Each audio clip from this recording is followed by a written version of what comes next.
Welcome to Now Next Later for Monday, October 13th. Thank you, as always, for joining us live. Our live audience can ask questions and interact in the chat. Many of our audience will know our guest today, Ike Suri. We'll also have Sasha back. Sasha will be joining momentarily as co-host. So we're excited to have Sasha here. Ike, we're really excited to talk with you. So please put your comments and questions in the chat. We'll keep track of those, and we'll walk through Now Next Later. But before we do, Ike, you are the founder and CEO of FundingShield. You are actively involved in the industry. You're involved in the California Mortgage Bankers Association and all that. So I'm sure everyone knows that part of the story pretty well. But maybe you could start off by just saying hello and telling us a little bit about where FundingShield is today. What's the now in the Now Next Later version for FundingShield? Thanks for having me, Jeremy. Good to see you here. And hello to everybody who's listening. Yeah, so as you said, been in the business for a bit, and where FundingShield today is really attacking. Offense is the best defense in a market where fraud is ever evolving, taking new shape, new schemes, and taking advantage of all sorts of technology advancements that are available to people doing business in good means, also to the bad actors. So where we are today is at the intersection of where risk meets the most complicated closings and transactions in an industry where everything has been disjointed, disparate. And on top of that, the industry has been dealing with a whole lot of fluctuations in the market from remote working and other economic stressors. So we are the firm that's taking care of real-time identification, prevention, and real-time embedded remediation of fraud and other risk in the mortgage industry. Fraud is obviously present everywhere in this industry. It starts off with when 2008 was a fine example of application fraud. And over the years, the regulatory bodies and GSEs have done a great job in the last couple of years of, bringing in vendors and companies that have made advancements in protecting application fraud. The next step very much is where the closing takes place and where cash is king, and cash is being, attacked by it's the most valuable cash-rich transaction in any business transactions in the U.S. other than Wall Street transactions. But Sure.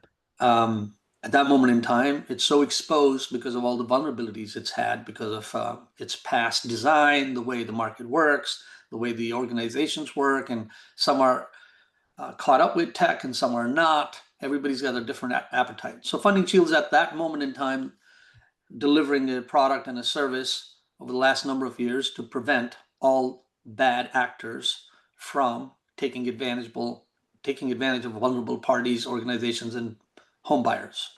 Yep. And so when you say, we see this environment, we know the threats, we're working on protecting our industry, our customers.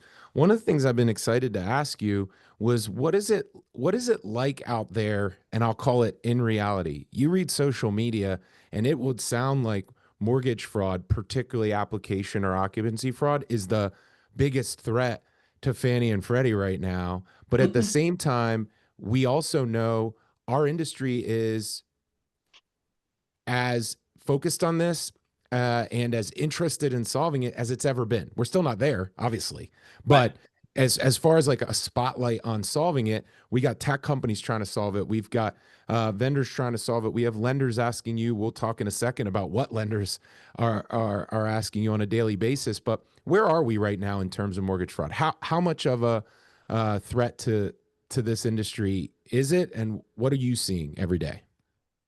We're seeing a whole lot of different vectors, and it's a multi-vector fraud attacks from email, SMS, spoofing, business email compromise, social engineering, all of that, all different schemes, domestic, internal, external, and so many different backdoor entries to come through these new integrations that are also vulnerable. As I mentioned, application fraud is something we're past. Right now, we see 1 out of 2 transactions at closing are exposed to fraud Okay. for all different reasons. It's misrepresentation of, uh, let's talk about data for a second. Let's take a step Yeah. back. It starts off with collecting data from application, and then, Hmm. of course, products now that have been in the industry for 3, 4 years have solved some of that problem in the sense of like, all right, that data is sanitized and verified. And then it goes Hmm. into a process of collecting, making it available on a platform, indexing and aggregating data, and then data then needs to be, it's going to go into the flow of approval, data representation, reps and warrants, digital IDs, and then approvals. All that being done at a speed where if a verification is not done at a moment in time, you're going to end up approving stuff that obviously could lead to a lot of fraud. And the statistics based on last 3 years of every quarter that we publish, based on an 80 to $100 billion portfolio that FundingShield verifies on behalf of clients of all different lenders, represents 1 out of 2 transactions are exposed. That's a seriously Hmm. high number. What does that really mean? It means at any given time on real-time verification, not 10 days before closing, because data is at risk when it's being Hmm. entered, when it's being absorbed, when it's being transmitted. And there's so many different flows of data, from Hmm. application to the appraisals, to the lenders, to the borrowers, to the title agents, the attorneys, so many different parties involved. And then there's title side of it, right? So Hmm. if it's not necessarily sanitized as it's going on real-time basis, you're leaving room for data to be altered at any given time on those workflows. And each of those workflows are pretty much separate today from different companies. Very few, such as the e-closing companies that have come up with a platform that have verticals to show those different areas of workflows being integrated, are only collecting, not necessarily verifying. They're relying on it. So you leave a lot of room for any bad actor, internal, external, or even the employees working at those places to take advantage of that. And so what we're seeing is a number of those things. And what ends up happening is that the most ideal time of verification becomes real time, transaction level verification before an exchange takes place, and as close to as possible to the closing so that you can actually make a decision on having a transaction that's airtight. Yeah, that's two of the biggest changes I can think of, Ike, is exactly right. We now have a kind of older process model, like you said, of these different folks connecting in or interacting with the data in the way that it always was, so to speak, from the process perspective. But we have these technology tools which allow for more ongoing real time data verification and processing of the data itself in new ways. And they're kind of clashing together, where you have the Yep, new technology clashing with that sort of old handoff model, or yep, letting everyone have access. And so the risk, it sounds like, is when you get into this flurry of activity back and forth, you lose, control over these individual data fields. And then it can lead to it sounds like it can lead to two things. One, you have fraud that would be related to the application, the loan delivery itself. And then you have a yep, vulnerability around the money. And I want to make sure yep, we talk about both. So you've got the data vulnerability. Now yep. let's talk about what that leads to on the money vulnerability. What are you seeing from banks, creditors, and lenders? What are they asking you for?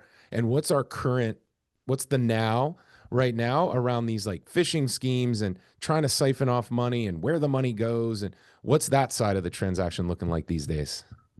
So it comes to closing agent system hacks, right? So they can Okay. have all sorts of business email compromises coming in there. It could be, data, like I said, at risk. At rest is also at risk. So title agent data is compromised. There's mismatched records. And then again, you need that same old real-time monitoring, real-time validation of title insured data, direct Mm-hmm. engagement with insurance, not just Mm-hmm. with agents. And using this methodology kind of helps you indicate the indicators are triggered by ensuring that you're monitoring the transaction and verifying those source of data and who you engage with. It triggers that and immediately triggers remediation. Because it's no Mm-hmm. longer important just to prevent fraud, because if you're going to stop a transaction, you better provide a solution for it. And we're past those days, because that was about 4 years ago when prevention was very important. But what about remediation, right? In a market where already the volume's been compromised, margins are so compromised, and loans are hard to get, Mm-hmm. and interest rates are so high. So what do you do next? You got to make sure that you can push the deal forward and be, someone who can contribute towards closing the transaction. There's social engineering the banks really want to talk about, because banks don't have control over communication with third parties that are on their platform. So it's outside. That's also amplified with the remote working. And that, again, social engineering Mm-hmm. comes in. So how do you deal with these spoofed emails and business email compromise? You can't. They're going to just evolve in every different way. And yeah, you're not necessarily going to end up being a software company providing that. There's many of those out there.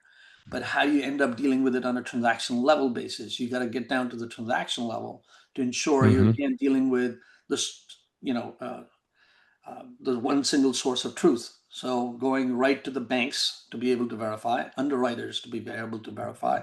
And we have connected those parties in a manner of having the largest ecosystem that we can leverage that and instantly see the triggers, the risks, identify them, and provide a solution. So I want to talk more about that because initially, so as you know, I worked on the e-closing and closing Yeah, space at Stavvy. I've thought a lot about it from a title insurance perspective. My clients and title underwriters that I represent, work for, think about the thing I always joked about was that Spider-Man meme where all the different Spider-Man are pointing at each other, and it seemed for a long time like we were looking for who would take responsibility for the closing because title understood that it was responsible at the transactional level, but yeah, culturally it was the lender's money, it was the yeah, real estate agent's customer, and so we yeah. didn't have an alignment between the tactical and the cultural aspects of closing for a Mhm. long time. Do you Yeah. have a sense? I guess I've it's a two-part question. I'll let you take it in either direction.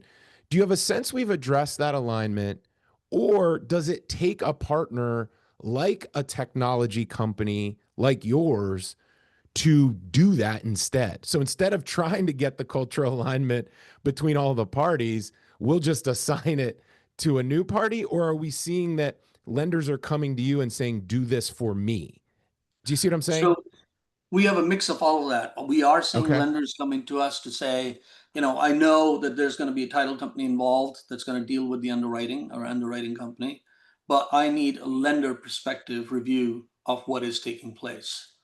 I know at the end of the day, lenders know at the end of the day that the vulnerabilities end up in, um, coming back to the lender. They have Mm-hmm. to pay for it. They're carrying the burden. So they're not completely aligned. They're ended up in a Okay. position where a transformation is taking place. There's a technology partner needed like ours, and our product is a result of lenders asking us to deliver that. So the evolving is coming from, it takes a village to build adoption too. You can't just make a product in vacuum. So the alignment is not there. It's beginning to happen, and it's good Mm-hmm. to see that it's taking place in a way that, the large title companies have products of their own as well, and Mm-hmm. they've done a good job in improving with technology. However, it takes the innovative, nimble companies to be able to show up quicker on their leg to deliver that niche. And we happen to be one of those. Yeah, So right on. it's coming into play. So there's other issues too, right? When um, we talked about social engineering, there are other examples. You asked about other examples. There's the end buyer schemes. There's asset and documentation manipulation. There's all these stressors from the market that are coming into place with, trustee fraud, spousal manipulation, fraudulent use of power of attorney. Can't keep track of if somebody's doing a refinance because of any of these things. And in the middle of all that, you don't know if any new additional liens have been imposed on the property. Appraisal value biasness. There's so many different areas where it's seeping through. Mm-hmm.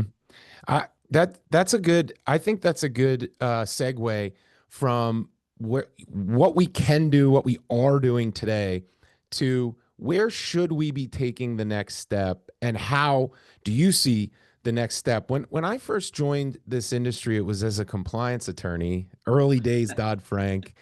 Dodd-Frank, I sort of started my career the same year that Dodd-Frank was effective, the effective date of Dodd-Frank. And what I learned very quickly was that within the mortgage industry, there was a perspective that compliance was more of an art than a Yeah. science. Partially because it was changing so rapidly and you had to make some interpretations in real time at times, but also because there was an understanding that like all human affairs are messy and we're getting it as close as we can. And most lenders, if not all, are really trying to do their best Yeah. and do what's right for the customer, but that there's going to be these weird pockets and things that happen. And so the question I'm leading towards is we're really moving fast on technology tools that address things like data verification. We talk about it all the time on Now, Next, Later. We're moving pretty fast on identity, even digital identity, frankly. Yes. It's moving pretty Yes. fast. And then you have all the banking tools that are coming into place that also are moving fast to verify endpoints for financing money and different things. And so the question I have is, title underwriters in particular seem to be left holding the bag often on human error. So the phishing Yeah. schemes you're talking about, different title agent Yeah. aspects of that. Lenders, as you said, have this massive reputational risk. It's their Yeah. closing, really, in the eyes of the Yeah. homeowner or the prospective homeowner. It's their money being Yeah. wired in and distributed by the title agent, the attorney, or the closing company. And so, as we think about what's next, what's the balance you're seeing, trying to strike, hearing about strike from like over engineering safety versus and getting the real fraudsters and the real scammers out versus like bringing this industry to a screeching halt for fear of fraudsters and scammers. How do you strike that balance moving forward? And are you seeing anything folks listening should be taking? What's a good thing for them to take away to say, here's how you approach that? Um, Pretty large, pretty blanket question because this landscape is pretty large, right? But let's narrow it down to a bit. Fortunately, there's not more than top five title companies that cover the majority of the market, above 80, 85% or more. So when you deal with them, let's look at how they're built. They've been running in business for a long, long time. And if you take an example of it, they have 30,000 employees, about 10,000 are on payroll and 20,000 are on, as an agent, not necessarily on payroll. And keeping up with their being in business or not, or being in Mm-hmm. trouble or not, being acquired or not, is hard to comb through and keep in place. So what has evolved out of these efforts in the market is that, for example, us as FundingShield has become an example of the largest repository in the industry. So that being said, what it means is that not only do you have one title company, but you've got all sorts of other title companies over the last decade and more that have transaction history sitting in a data that's already actionable, intelligent, and also Mm-hmm. verified to be ready to be executed upon. And that by itself becomes a very small portion of a much bigger industry where it's an ingredient to success, where even title companies use the product because they don't have insight into their peers like Fidelity or others from First American or to Stewart. And so, and then there are banks that are using this service too with a vendor like such, and their information is already in this repository. So you've got a data set that's a compilation of title companies, agents, banks of all different sorts, non-bank lenders too. And if you've got other vectors of ensuring this data is precise and on real-time monitoring, keeping it vetted Mm-hmm. down to the bank account and bank info and license and chamber and jurisdiction, then it is a utility for everybody to use. And that's where it's headed. And we're not obviously the only one, but these kind of tools are becoming part and parcel of you can't write without a pen, right? So it's become Yeah. that utility. Yeah. It sounds like what you're saying is in order to truly cover your partners and your institution, it's actually kind of a network of people working together. Yes. And people working together, I think, largely was defined as like integrations or was largely defined as like we understand each other. What you're saying is way deeper than that. It's you have to have the integrations, you have to understand each other, but you're actually understanding who overlaps in which piece of the transaction so that you know I'm covered by using this combination of tools or resources, whether it's tools from multiple providers or tools and solutions from one provider. The idea is, do you understand how these tools interact when you deliver data and money to partners to close and verify a loan so that when it comes back, you can deliver that loan more quickly? So often I think we hear people talking about e-closing and trying to sell speed or trying to sell how quickly you can get it off your warehouse line. And let me tell you, like, there's real money there, no doubt. Yeah. But Yeah. what you're saying is, as we move forward in this market for the next step, it actually might be better to think about it as we have a better blueprint or we have a better Yes. map of our solutions for this. And so we can have sort of safety and efficiency in one network, but you really have to understand who you're working with and why. Is that a good way to describe it? Very good, very well articulated. I can add to that in the Please. sense that when I use the word embedded remediation, that's what it really means, right? It's part of the engine. It's a cog. It's already an integrated platform. It could be e-closing company, it could be a title company, it could be a lender. An e-closing Mm-hmm. company is going to use a vertical like this, where it's an endpoint it's simply eliminating that threat at the most Mm-hmm. important time of the transaction. The title companies could be using it to ensure that they've covered all their part of the human workforce that's representing them with all these obligations. And then the lender themselves are also ensuring, because of anybody's fault, it can lead to them having the most vulnerable part of which is reputational risk. If something goes wrong, they're losing a client, and it looks bad along with the penalties and so forth. So lenders have also, the mix of lenders have also changed. In the last couple of years, the lenders have come in from the private credit market, and that percentage of volume has gone up quite a bit too. And their house is not necessarily in order. They're not using the typical LOS systems. They're not necessarily using an e-closing company. Those products don't exist for them today. That's a Right. pretty large multi-billion dollar, origination system too.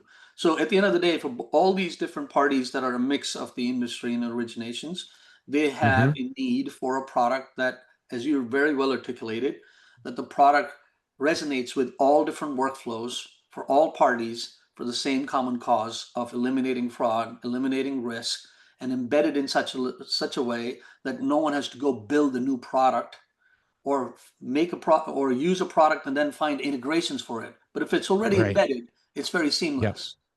That's right. Can we dig down to that embedded? I want to kind of use the last 5 minutes here on where could this go? And I often hear it described as one of two directions. I see our friend TJ Harrington's listening in and Yeah. commenting, which I always appreciate.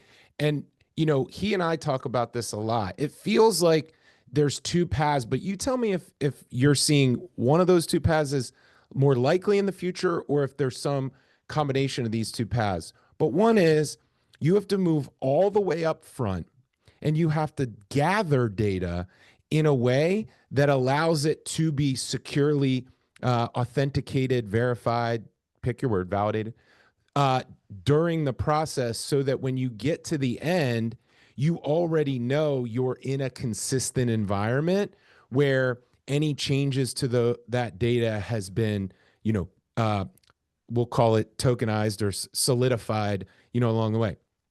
However, there's another path that says you don't necessarily need that if you are running behind the scenes a constant scrub.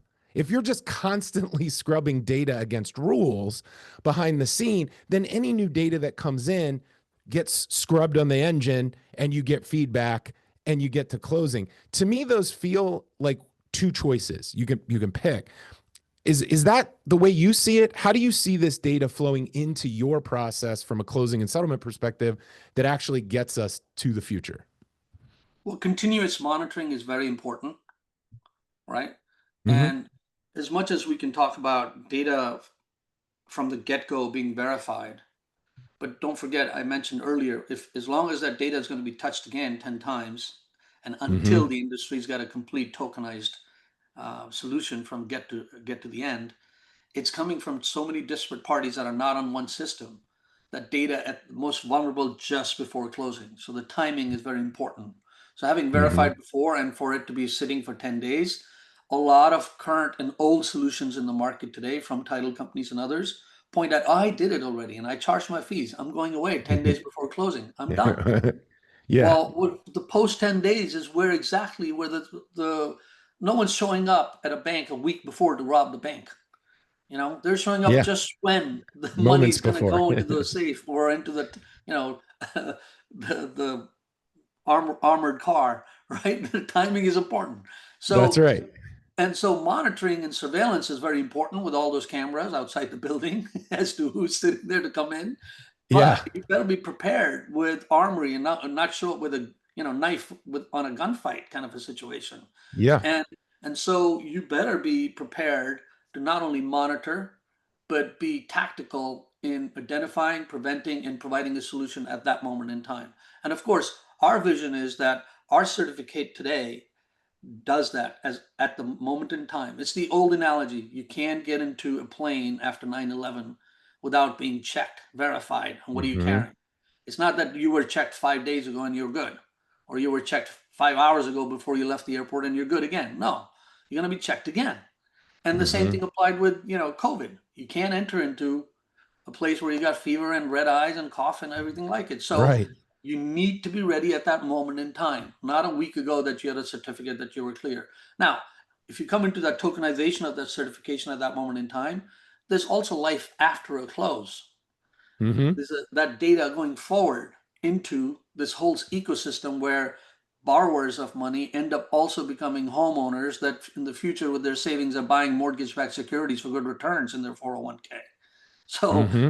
and before that securitization and ratings comes a whole nother chapter off verifying the loans, rating the loans, correcting the remediating the problems. But if you've done it at closing, you're pretty much set going forward, and it can change with tokenization as we go forward. Now, we don't have that complete tokenization solution today, but it's working towards it. And integrations and solutions like this only support that vision.